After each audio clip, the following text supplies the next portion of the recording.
Hello and welcome to mini episode 28 of Real Life Ghost Stories. How you do? I'm going to give everyone prior warning that Dan has eaten an excessive amount of Mike and Ike's and he is very giggly. It's true. It's very true. So if he giggles at your story, don't be offended. He's just so hyped up on sugar I'm he never might going die. to giggle at your story because they freak me out. But it might just be after when we're analysing the story, I might get a little bit silly. Story number 1 today comes from Monica. Mm-hmm. Well, yeah, I thought you had written down her name. I am going to write down her name because otherwise I'll get it wrong when I'm talking about it. You are so cute. I can't. Okay, serious faces. Story number 1 comes from Monica. Didn't even do anything. I'm just getting ready to write. I've drawn my arcade cabinet. We're sorted. Maybe I'm too full of sugar too. Yeah. Story number 1 comes from Monica. I'm originally from Los Angeles, California, and about 3 years ago, my boyfriend and I moved to Honolulu, Hawaii. I've never experienced any paranormal things, except for seeing some green lights in the sky one night after bowling, and my boyfriend's brother and I were the only ones who saw them. It was freaky, and we're convinced it was a UFO. And yes, Emma, no one believed us. There was also one time when I was laying next to my sleeping boyfriend trying to take a nap, and there was a loud knock on the wall. I thought this was his dad, who liked to mess with everyone every once in a while, but the side it came from, someone would have had to knock on a wall outside the house, which would definitely have hurt. I guess that could be debunked, but his dad likes to take credit for his pranks, so I don't think it was him. My boyfriend did see a lot of paranormal things since he was younger, but again, other than those things, I got nothing, and I'm definitely not complaining. We moved into his grandparents' house with his auntie in Hawaii. His grandparents have both passed away. This house was built under his grandparents' supervision, so it's not too old, but it does look like a very dated house. Anyway, I never got a bad vibe in there. One night I was washing dishes, and to do that I was facing a window with my back turned to the dining room / living room. My boyfriend and I also like to scare each other, but not all the time. And I just felt like he was standing in the dining room staring at me. I was thinking to myself, what is he doing? He is so weird. So I said as I turned quickly to catch him, "I see you." And he wasn't there. I immediately got freaked out. I went into our room to see if maybe he ran back, but he was in the middle of a Call of Duty match, so I knew he didn't leave the room. And his auntie would never do that. She would always say hello if she entered the room, plus you can hear her door opening. He told me it sounded like one of his grandparents checking up on me to see if I was good or not.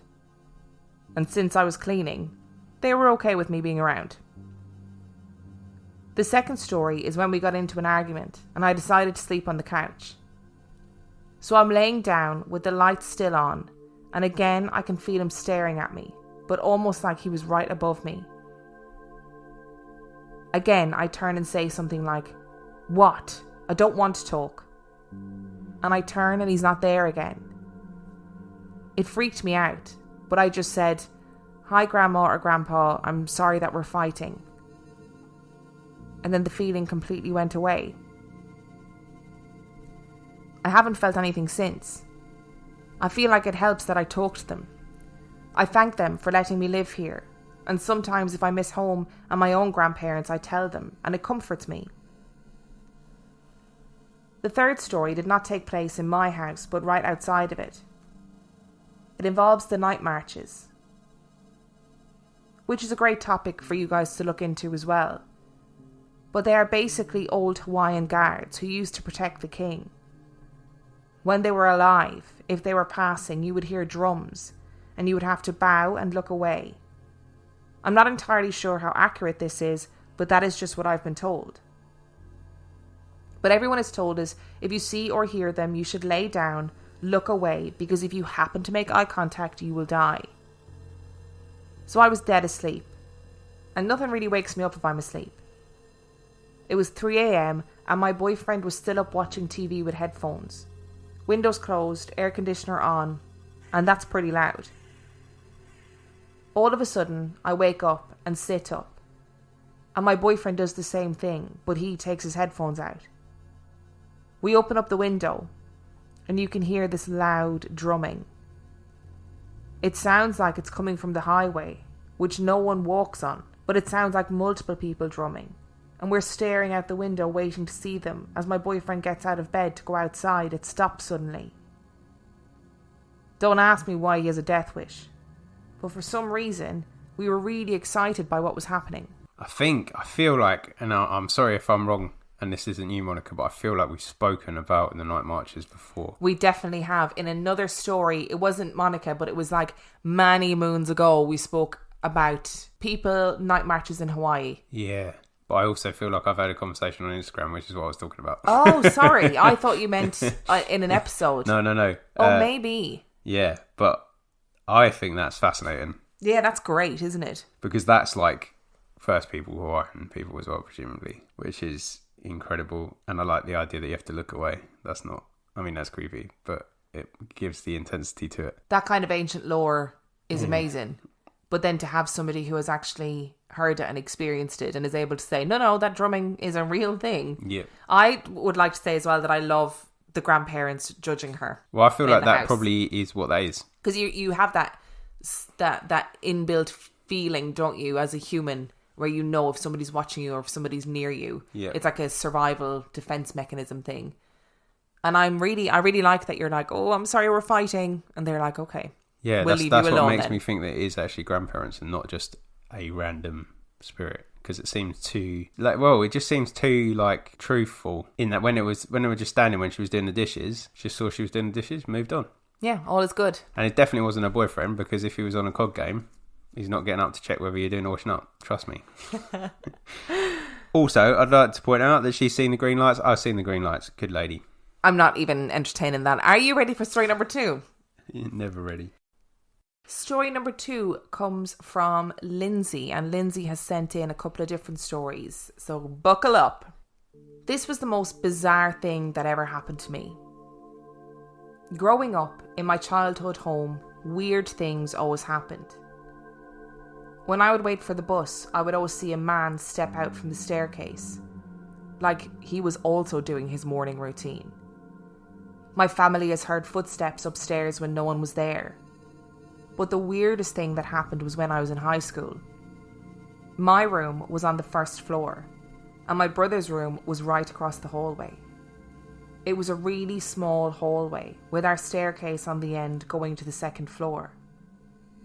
One night, I was laying in bed, the only person on the first floor, when I heard a loud bang right outside my bedroom door in the hallway. I was so scared that I didn't move for 10 minutes. When I looked outside my door, I saw a stack of music records right in the middle of the floor.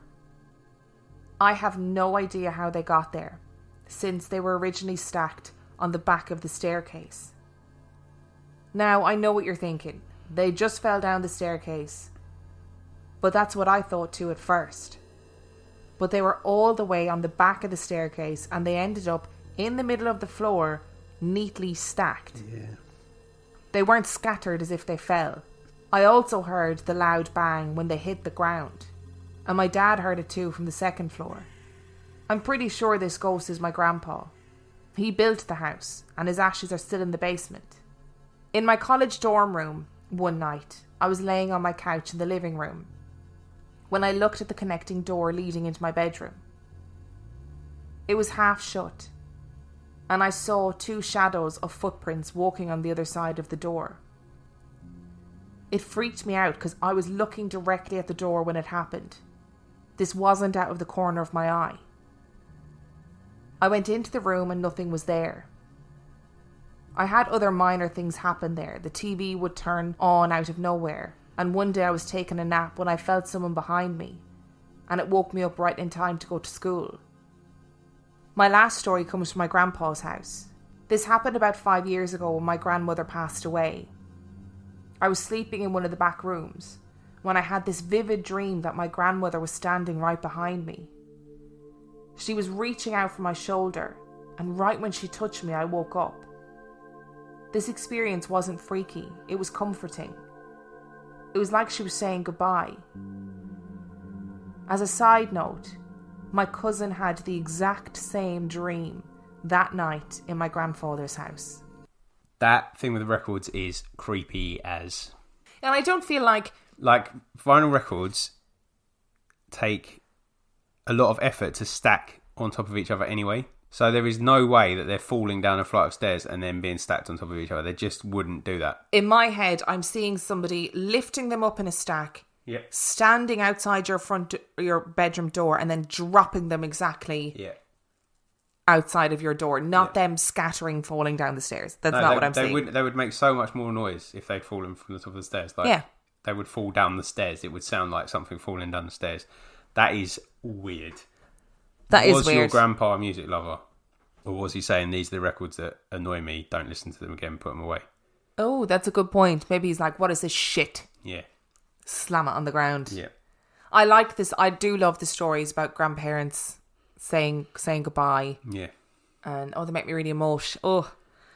Absolutely. Don't start crying. The same dream is interesting as well, isn't it? When the cousin has the same dream in the family as well. Because it would have been... I'm guessing it would have been their grandma as well, wouldn't it? Cousin? Yeah. Yeah. So, but yeah, the footsteps in the college dorm room, nope, you can just keep that story. But seeing it, seeing the shadow of somebody, no. That is my thing, is seeing those shadows underneath the door. I don't need it. Nope. But what I do need is one more story. Oh, really? Yeah. Oh, okay. This story comes from Marjo. And Marjo, I really hope I'm saying your name right. I'm going to presume it's Marjo. Is it Margo? Marjo. Oh, okay. Not Margot. Is it Marjo?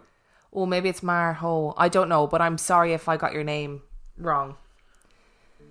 I come from an amazing family. Like, they're essentially the Huxtables before the Huxtables were a thing.